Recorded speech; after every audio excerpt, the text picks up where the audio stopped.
మీతో చెప్పానే.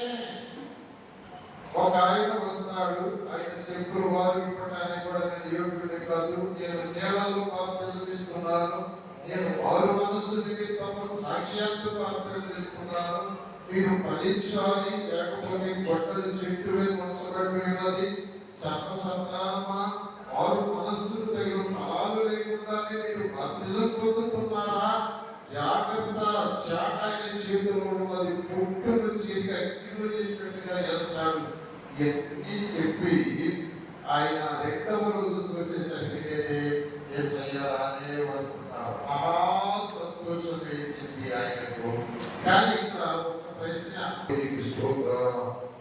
యేసయ్య వస్తామంటే ఆయన మీద పావురము కూడా వస్తా ఉంటారట. హల్లెలూయా చెప్పండి.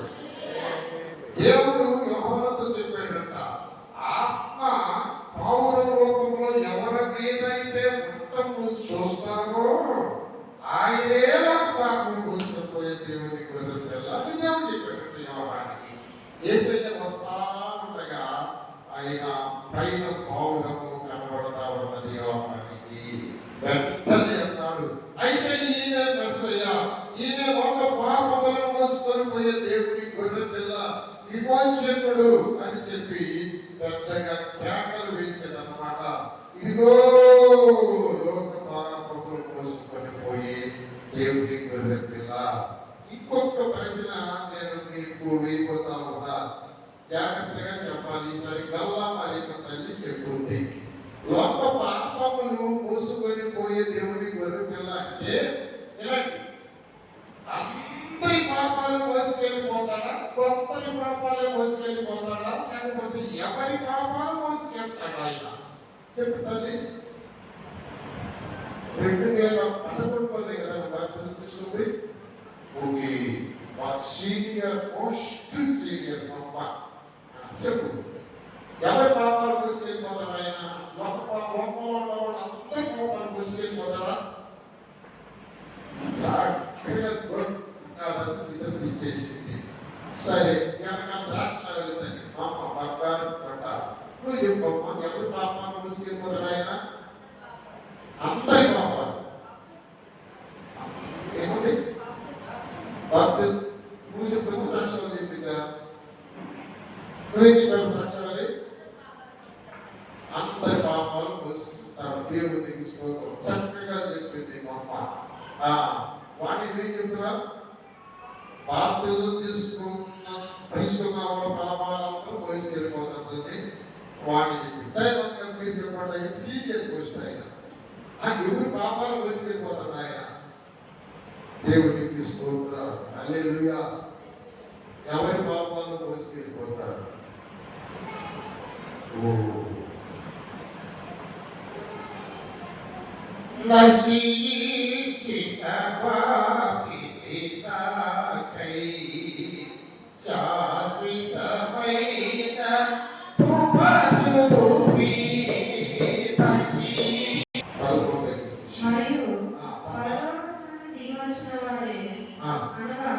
పరలోకంలో ఉన్న మనుష్య కుమారుడే తప్ప పరలోకమునకు వెళ్ళిపోయిన వాడెవడూ లేడు.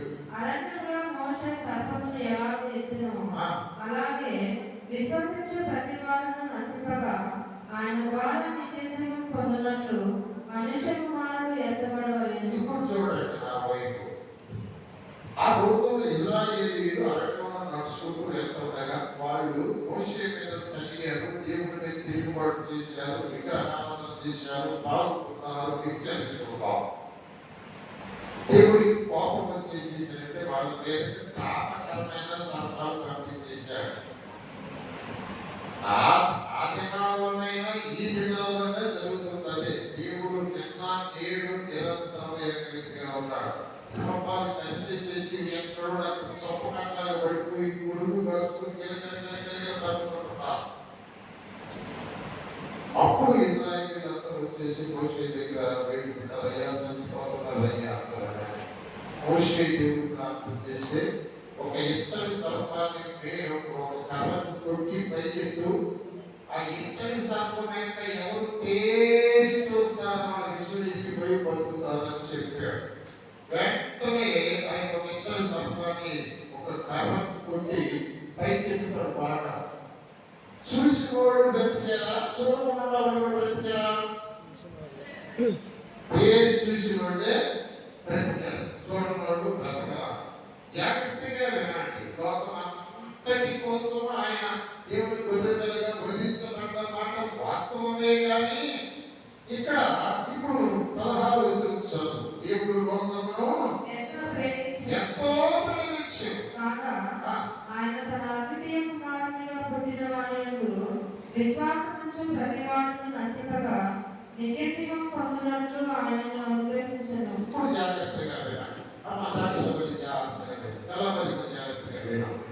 తన అద్వితీయ కుమారుని యొక్క విశ్వాసముంచు ప్రతి వాడు నశింపగా నిత్య జీవము పొందినట్లు అనుగ్రహించాను. ఇప్పుడు విశ్వాసవంతులు చాలా మంది యేసయ్యని పెడుతున్నారు. ప్రార్థన అంటే రాదు, మాకు మా దేవుడు ఉన్నాడు అని చెప్తున్నారు వాళ్ళు. మరి వాళ్ళ సంగతి ఏంటి? తర్వాత చదవాలి. లోకం 17 వచనం.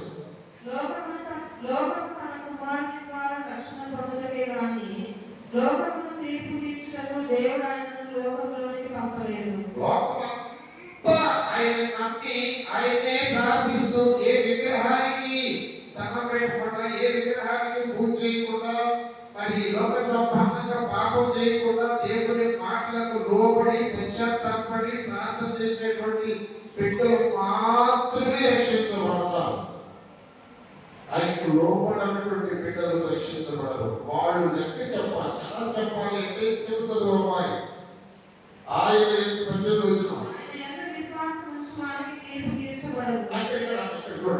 ఎవరికి తీర్పు తీర్చబడదు? నీవు నేను విశ్వాసం ఉంచాడు కాబట్టి మన తీర్పు ఎవరు తీసుకున్నారు చెప్పట? యేసయ్య తీసుకున్నాడు. మనము పాపముల విషయమై చనిపోయి నీతి విషయమై జీవించినట్లుగా ఆయన తానే తన శరీరము మన పాపములు మాను మీద మోసుకొని పోయాను. అందరి పాపాలు మోసుకొని పోయాడా? ఎవరు ఆయన అంగీకరించారు, ఎవరు పాపిని గ్రహించారో, ఎవరు ఆయన దగ్గరికి వచ్చి నువ్వే నా దేవుడు అయ్యా, నా పాపాలు పోసేవయ్యా, నేను చస్తే లేపుతావయ్యా అని ఎవరు ప్రార్థన చేస్తారో వారికి మాత్రం తీర్పు తీర్చబడదు. మరి మిగతా వాళ్ళకి చదువు. ఆ తీర్పు ఇదే.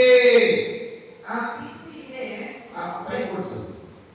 విశ్వసించువాడు దేవుని అద్వితీయ కుమారుని నామమునందు విశ్వసింపని వాడు, ఆ మాట నేర్చి, విశ్వసింపని వాడు దేవుని అద్వితీయ కుమారుని నామమందు విశ్వాసము ఉంచలేదు కనుక వానికి ఇంతకు మునుపే తీర్పు తీర్చబడెను. అబ్బా అది చదువు మాట ఏంటంటే విశ్వసింపని వాడు విశ్వసింపలేదు. ఏహెమ్యా విశ్వసింపలేదు. పై విశ్వసించలేదు.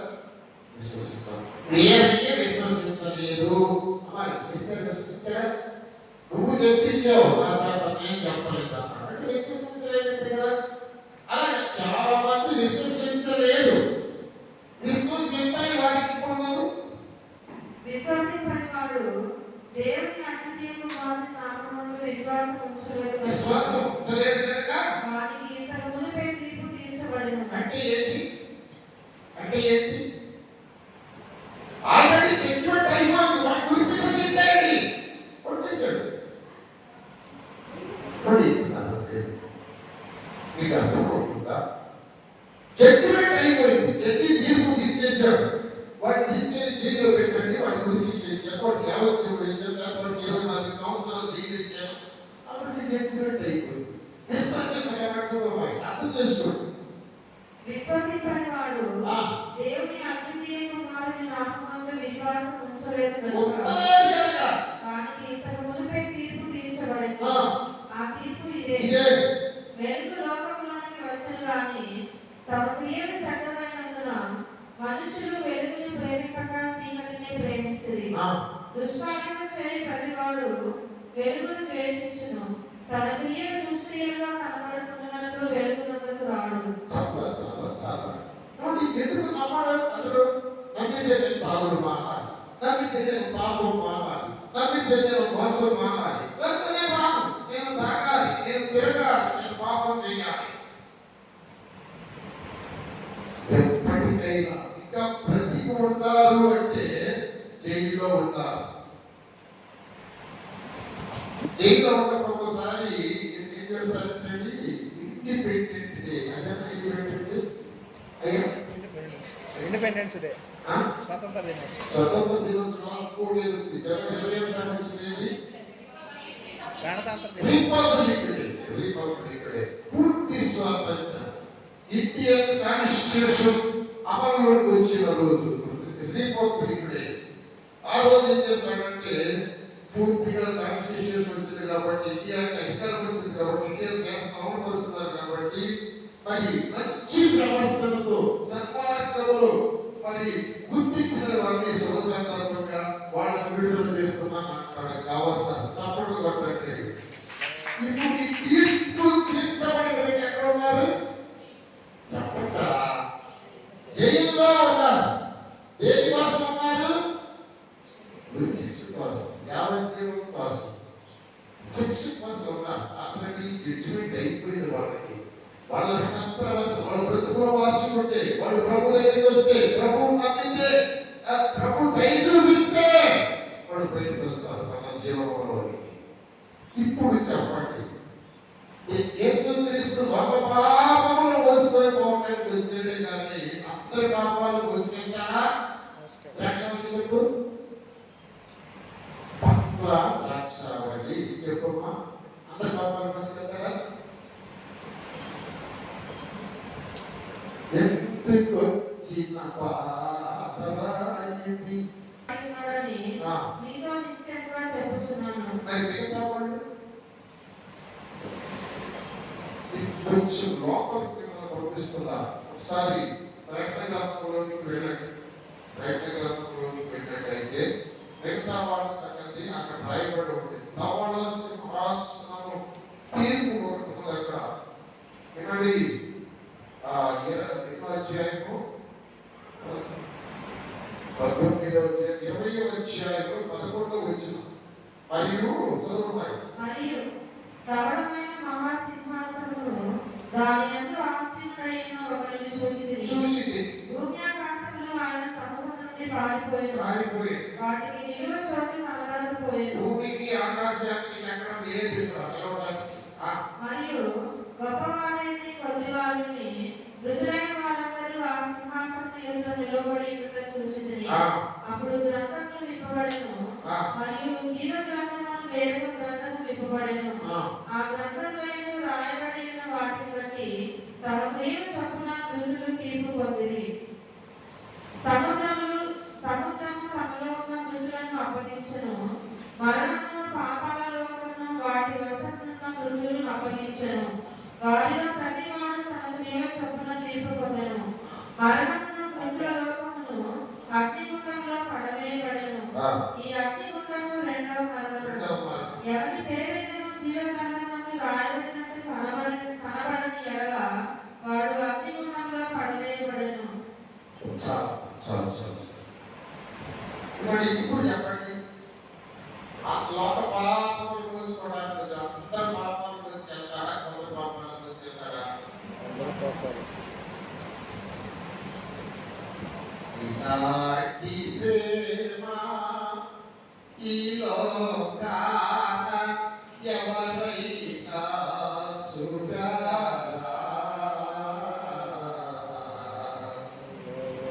ఎవరు చెప్పలేదయ్యా. మీకు ఏ రీతి మీకు అర్థమైందో దేవా బోధించున్నాయని ఇన్ని రకాలుగా అర్థం కాదు. అన్ని పాపాలు మోసుకెళ్తాడా? ఎవరి పాపాలు మోసుకెళ్తాడు? ఇంకొకటి జీవ గ్రంథంలో ఇప్పుడు ఆయన దగ్గరికి వచ్చిన వాళ్ళకి ఏమైంది?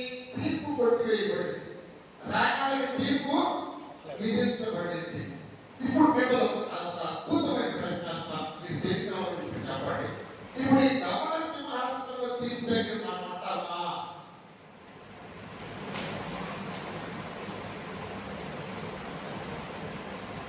ఏకరించంగా ఉంటాం. దేవగ్రంథంలో చెప్పండి, ఈ తీర్పులో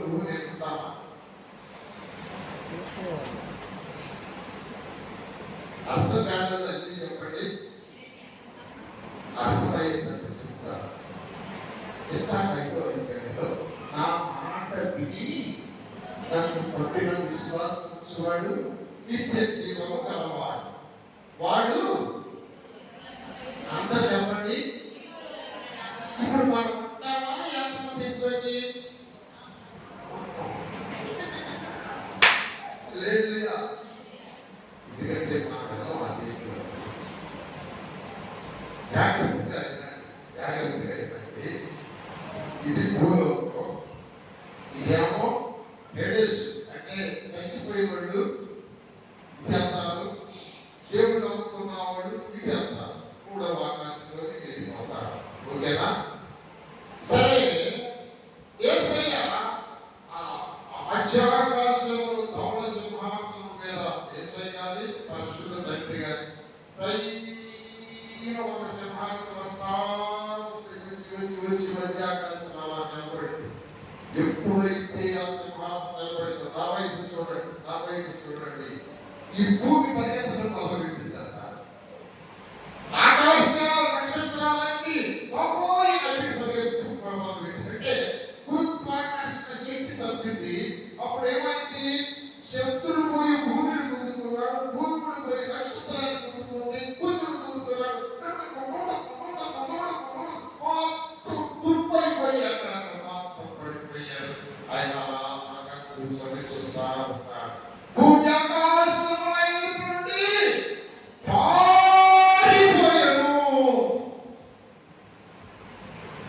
ఎప్పుడు పారిపోతే మనం దాకే ఉంటాం. అబ్బాయి ఉంటాం కదా, ఆ పిల్ల చక్కగా ఉంటుంది, గొర్రె తెల్లలాగా కూర్చోడం. అది అర్థం కనీసం చెప్పలేకపోయాడు. అర్థమైందా?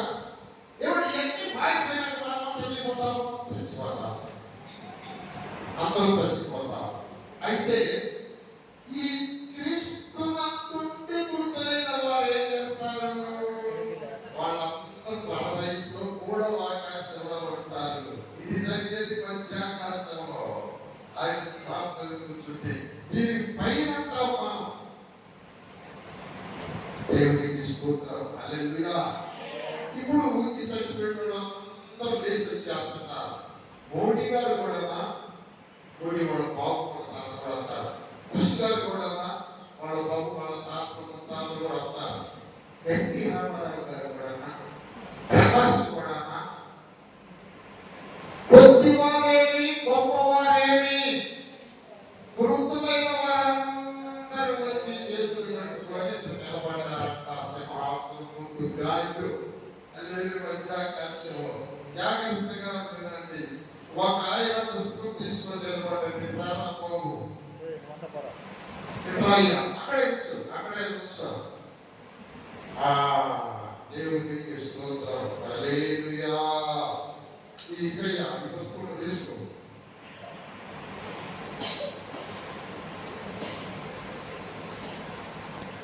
ఇంకో పుస్తకం తీసుకొని మాట్లాడాడంట. జీవ గ్రంథం కాదది, వేద గ్రంథం. అది పేరు క్రియల గ్రంథము అని అన్నారు. గ్రంథం ఏ గ్రంథం? క్రియల గ్రంథం. దేవునికి స్తోత్రం, హల్లెలూయా, హల్లెలూయా. దేవుడి పేరు చెప్పినా వాడమే కానీ నేనే చెప్తాను, నేనే నిలబడ్డా. అబ్బాయి ఎవరు రాయినా నేను మార్పు సోదరు బాప్తిజం పొందరా వేసి నిలబడగానే ఈయనండి వెళ్ళాలని సింహపాలిలో కొమ్మాలపాటి దాసు కూడుకున్న కడుపు పెద్ద కుమారుడిగా పుట్టాడండి. బాలస్వామి పేరు. ఓకే, వారు మనసు లేదయ్యా, బాప్తిజం లేదయ్యా, ఎప్పుడన్నా నా దగ్గరికి వచ్చి ప్రభాస్తంత్రం అన్న లేదయ్యా. ఓకే, అతని చరిత్రలు చదువు. 52లో పుట్టాడయ్యా. వాడు పాలు తాగేటప్పుడే వాడు అమ్మని గురికాడు. రాస్తుందంట, పాలు తాగి దొరికాడు, అమ్మ బెదిరి పెట్టుకోండి, అది కూడా రాసింది. బాబు పాలు తాగేటప్పుడే కోరికాడు. ఇదంతా బాబు బాబు నీకు అక్కడి నుంచి వర్షంతా చదువుతున్నాడు. ఏ రోజు ఏం చేశాడో బాబు ఇప్పుడు వచ్చాడు. 1900 కాదండి, 2000 చెప్పండి. డేట్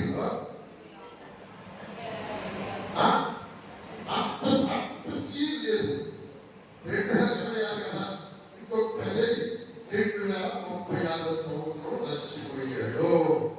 ఓకే అంటే చాలా బ్రతికాడు. ఎంతకాలంలో ఒక్కరోజు కూడా నా మాట వాడు ఎక్కలేదా? ఇవ్వలేదండి అసలు కోరికడు.